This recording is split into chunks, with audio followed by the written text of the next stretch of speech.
Introducing the Daredevils of Hollywood. Okay, Art, we're about ready for your scene. Wardrobe! Hey, wardrobe! Get Art fitted out in that woman's dress. Step on it, Art. I'll be ready in 2 seconds, Mr. Graves. How about some stills, Mr. Graves? Yeah, have him catch a couple of the action. Joe, you get a pen shot on this. Prop man. Hey, prop. Yes, Mr. Graves. Bring over the baby buggy. We're about ready to go. Yes, sir, right away. Well, I'm all set, Mr. Graves. That's fine, Art. Now, look. You're a woman pushing your baby across the street. When you get about halfway across, a car full of gangsters makes the corner, goes into a skid, and knocks you on your ear. How's that? Well, that's good enough for me. I'm padded like a football player. What do I do with the baby buggy, and what happens to the car? The car will go into out of control and crash. Just shove the buggy clear before the car strikes you. Okay, let's take it. All right, everybody. Here we go. Quiet, places, everybody. Okay, roll them. Go ahead, Art. Signal the car, Joe. Time's about right. Here they come. Look at that guy sail through the air.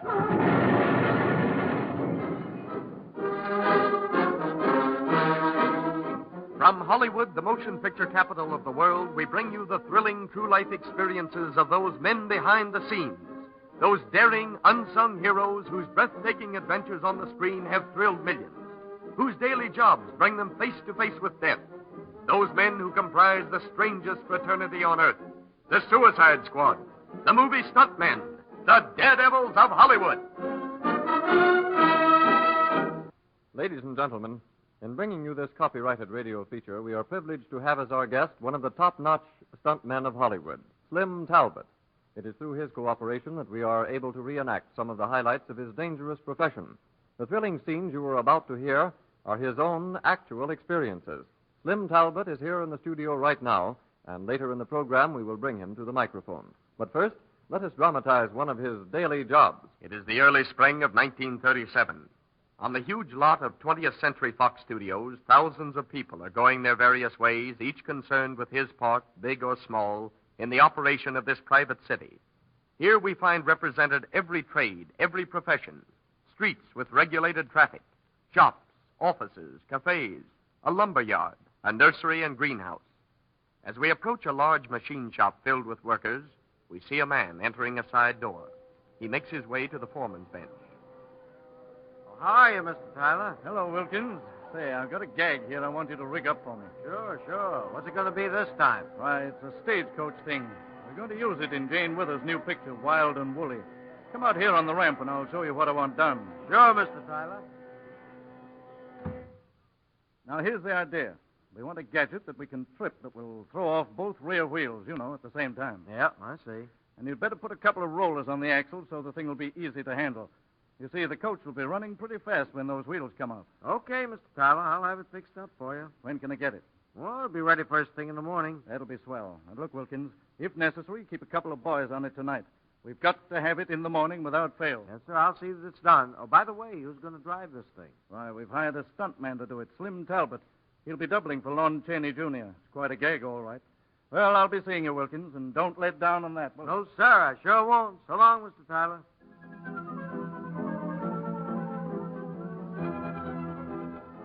We now find the motion picture company on the location set. The scene is the Sherwood Forest near Hollywood. A winding dirt road leads down its steep hill and loses itself in a maze of woods. At the foot of this hill, we find a score of men busily engaged in setting up and adjusting the equipment. Lounging comfortably in portable chairs, Slim Talbot and the director are making their final plans for the scene. Well, Slim, we'll get you spilled first. Then we can spend the rest of the day making those runs. Say, there are 4 good-looking horses hitched to that coach. Yeah, and they're plenty fast, too. Yeah, that reminds me. Has that coach got any brakes? Yeah, it's got 'em, but they don't work very good. We're all set for the stagecoach shop, Mr. Kruger. Good. I'll be right there. Now, look, Slim. When you come over the hill, make it look good. Swerve a little. Skid the back end around on the turn. Throw up a lot of dust. The old pepper. Sure, I'll put plenty of pep in it. We'll be penning you all the way down the hill. Drop the wheels right at the foot of the slope and slide out of the scene. I've got a couple of pickup men down the road there to stop the horses if they happen to act up.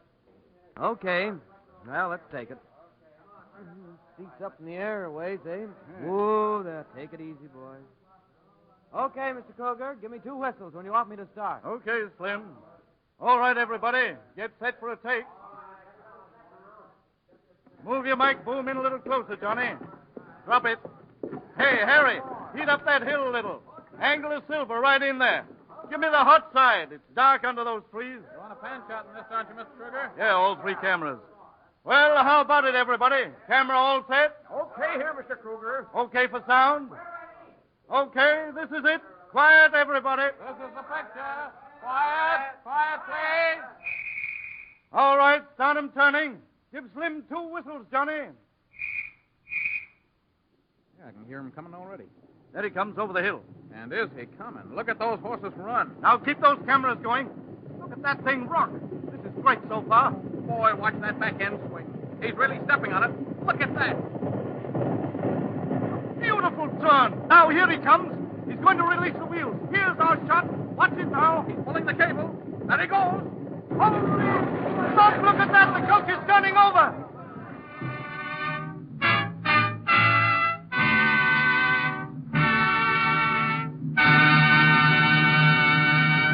Ladies and gentlemen, it is our pleasure to present the courageous man who made that scene, who day after day makes such thrilling scenes for motion pictures.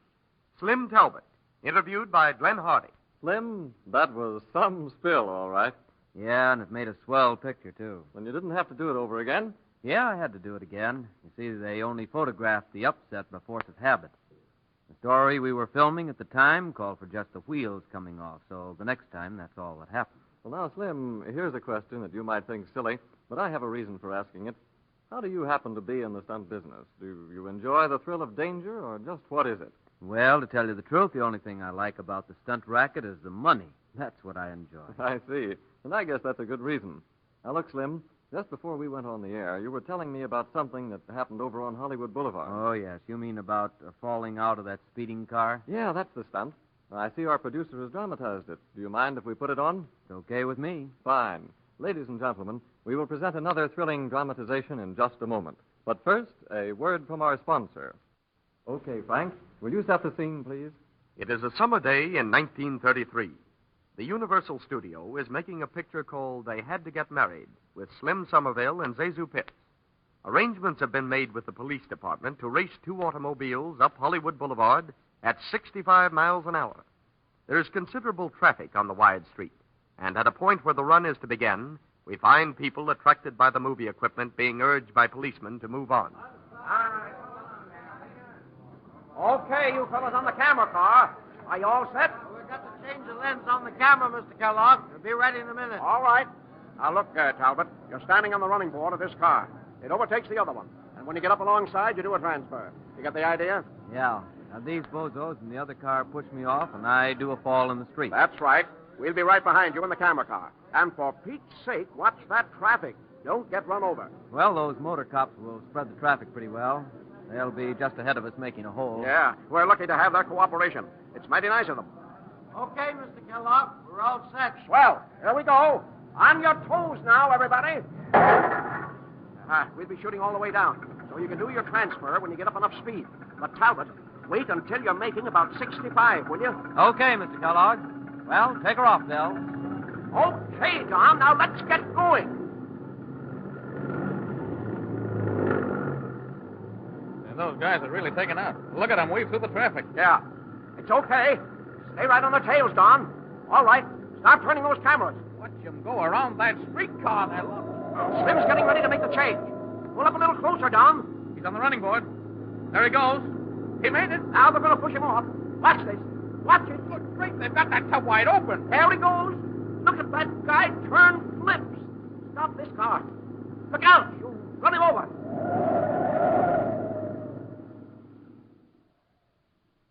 Boy, Slim, now there was a stunt. Were you hurt on that one? No, not much. I had a little padding under an overcoat I was wearing. Of course, it was scratched up pretty bad, but it wasn't really tough on me. No broken bones. Well, it's almost a miracle that you weren't hurt. Falling out of a car going 65 miles an hour is pretty serious business. Tell me, Slim, will you do any kind of a stunt, or have you ever turned one down? Well, I won't commit suicide. I'll do anything I figure is possible. But sometimes these movie writers get some screwy ideas, and I don't mean maybe. Well, say, Slim, what are your plans for the future when you get tired of the stunt business? Well, I'd like to have a ranch, a lot of cattle and horses. The wife and I are figuring on that. Maybe it won't be very long until we can do it. Well, tell me, Slim, do you feel any different about life in general? I don't understand just what you mean. Well, you risk your life for a livelihood. Aren't you afraid of being killed? Well, I don't want to die any more than the next fellow. But I've just more or less by accident gone into this stunt racket. And even so, I'll probably live longer than you radio announcers. Well, Slim, I see that our time is getting short. We've certainly enjoyed your visit. And on behalf of our listeners, I want to sincerely thank you for coming here. I know that everyone joins me in hoping that we may have you on the program again very soon. And remember, when you get that ranch, don't forget to invite me out. I like ranches, too. I sure will. Thanks again, Slim. Goodbye and good luck.